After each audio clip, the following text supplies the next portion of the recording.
Oke, jumpa kembali bersama saya, Nur Agustinus, dari Peta UFO Indonesia. Kita akan lanjutkan pembahasan mengenai alien abduction. Kali ini saya akan membahas tentang pandangan alien abduction menurut Dr. Carla Turner.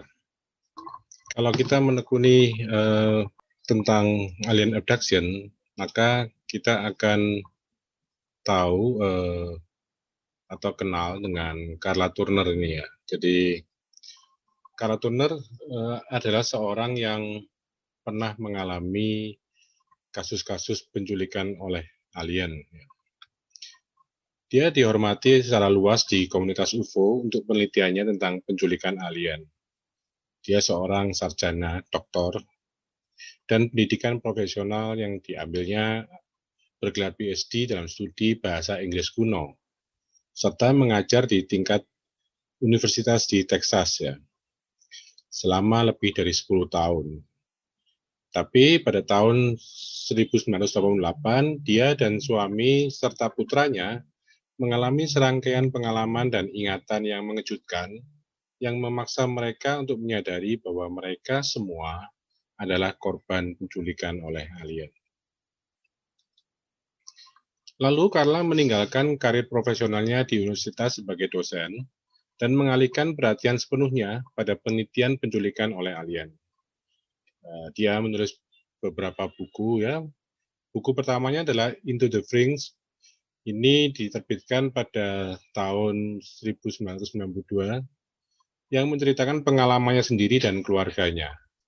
Lalu buku keduanya, Taken, Inside the Alien Human Abduction Agenda, yang terbit tahun 1994, memprofilkan kisah-kisah penculikan 8 wanita yang pengalamannya mencakup gangguan alien dan manusia, termasuk elemen jinak dan negatif, ya. Jadi yang menggambarkan sifat yang sangat kompleks dari misteri penculikan. Dan memang Carla Turner sering memberikan ceramah-ceramah ya di berbagai kesempatan tentang kasus-kasus penculikan oleh alien. Ini adalah bukunya yang berjudul Taken, Inside the Alien Human Abduction Agenda ya. Jadi ini ada situs yang isinya adalah bukunya itu, dan bukunya juga bisa dicari PDF-nya dengan cukup mudah ya di internet. Ada beberapa orang, di sini ada 8 ya, ada Pat, Polly, Lisa, Anita, Beth, Jane, Angie, dan Amy ya. Termasuk juga Casey and Carla. Jadi ada beberapa orang yang diwawancara dan memberikan kesaksian ya tentang pengalamannya diculik oleh alien. Ini beberapa ilustrasi yang ada di buku Taken ini. Jadi bagaimana Amy ya melihat ada alien ini yang menggunakan topeng ya atau mask gitu di fasilitas di bawah tanah.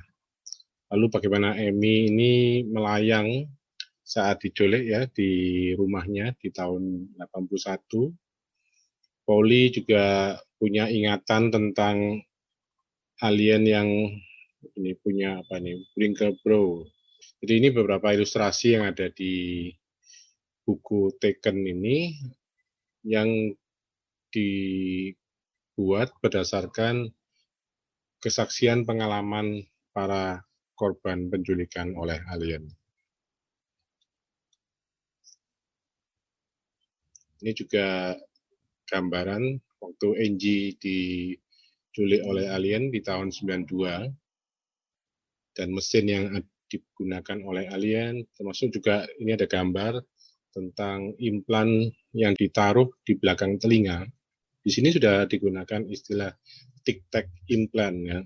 Dr. Carla Turner ini juga banyak memberikan ceramah tadi ya sudah saya sebutkan, dan seringkali juga ceramahnya itu direkam, lalu ada juga DVD-nya atau mungkin waktu itu CD-ROM gitu ya, VCD yang berjudul Inside the Alien Human Abduction Agenda. Nah ini sebetulnya ceramah-ceramahnya Dr. Carla Turner ini juga bisa kita ikuti di YouTube. Ada cukup banyak ya, rekaman-rekamannya yang diunggah ke YouTube. Lalu ada bukunya yang ketiga, yaitu Masquerade of Angels. Ya.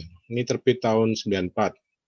Ditulis bersama dengan seorang psychic, ya, seorang paranormal yang bernama Ted Rice, yang menceritakan pertemuan seumur hidup Ted ini dengan entitas aneh yang identitasnya melayang di negeri bayangan antara malaikat dan demon. Jadi, Kala sedang mengerjakan buku ini, lalu kemudian dia ingin mengerjakan buku yang berikutnya, tapi jatuh sakit di awal tahun 95. Nah, ini ada 10 fakta ya tentang alien abduction menurut Carla Turner. Jadi ini yang kita bisa rangkum dan kita bisa pelajari lebih lanjut ya. Apa-apa saja yang menjadi kesimpulannya dari Carla Turner ya. Pertama adalah kita tidak tahu dengan pasti apakah entitas alien itu sebenarnya. Mereka bisa saja ekstraterestrial, artinya dari luar bumi, bisa juga interdimensional dari dimensi lain, atau juga kombinasi ya dari berbagai hal di atas. Bisa juga dari bumi sendiri ya. Seperti dikatakan ada teori tentang inner earth civilization. Yang kedua adalah nampaknya beberapa alien ini suka berbohong, seperti memberikan prediksi atau ramalan-ramalan, memberi janji, bahkan mengancam atau memberi pesan-pesan yang aneh. Maka umumnya ada bayangan atau vision atau ramalan tentang bahwa bumi ini akan hancur atau manusia akan diperbudak oleh alien ya.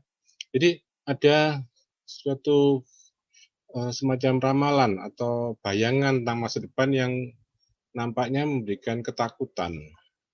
Nah, yang ketiga, selama perjumpaan, manusia seringkali merasa dikontrol dan dikendalikan pikirannya.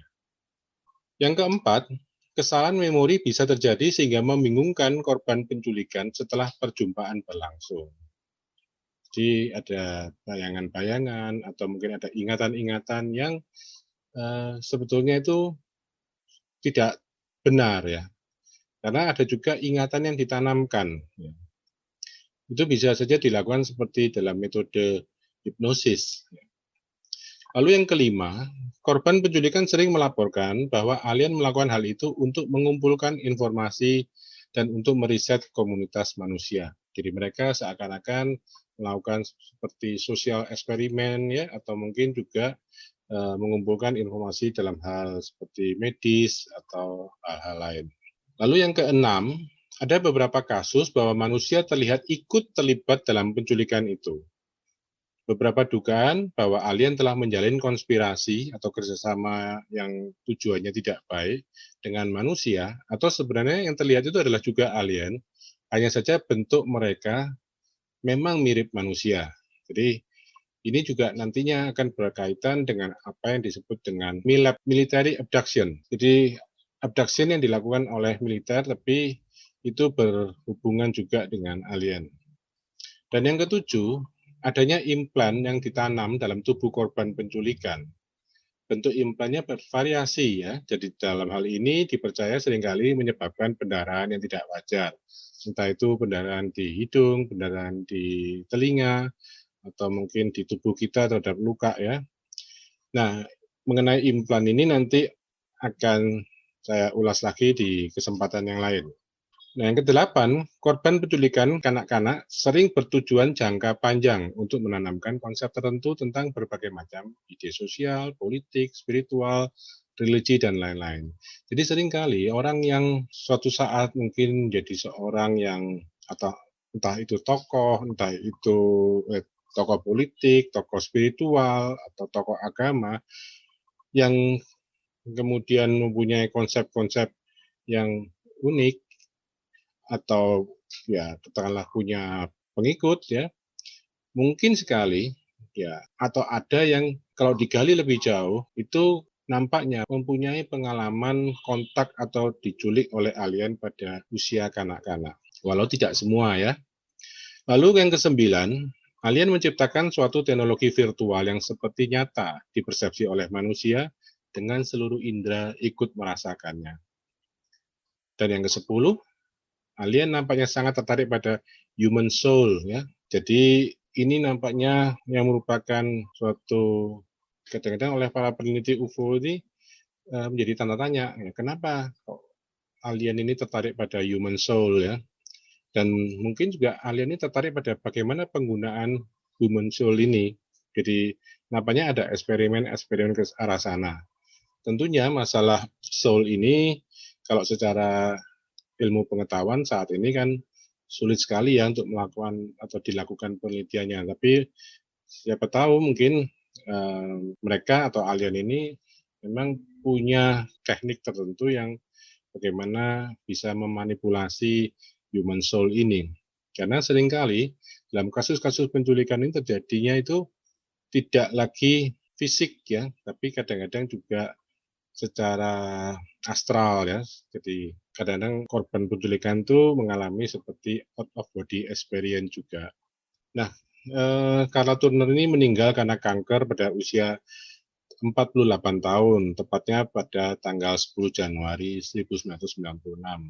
Memang ada hal yang cukup mengkhawatirkan. Menurut hasil penelitian yang dilakukan oleh Carla Turner ini, ada banyak orang yang pernah mengalami kasus penculikan oleh alien itu mengalami gangguan penyakit, khususnya kanker ya. Jadi kalau dalam studinya yang dilakukan oleh Carla Turner ini, beberapa orang yang ikut dalam penelitian ini itu menderita kanker yang sangat tidak biasa dan beberapa orang dalam studinya itu sekarang sudah meninggal dunia. Ya, itu yang bisa saya sampaikan dalam kesempatan ini. Semoga bermanfaat dan jika rasa bahwa video ini bermanfaat, silahkan like, subscribe, atau follow. Terima kasih atas perhatiannya.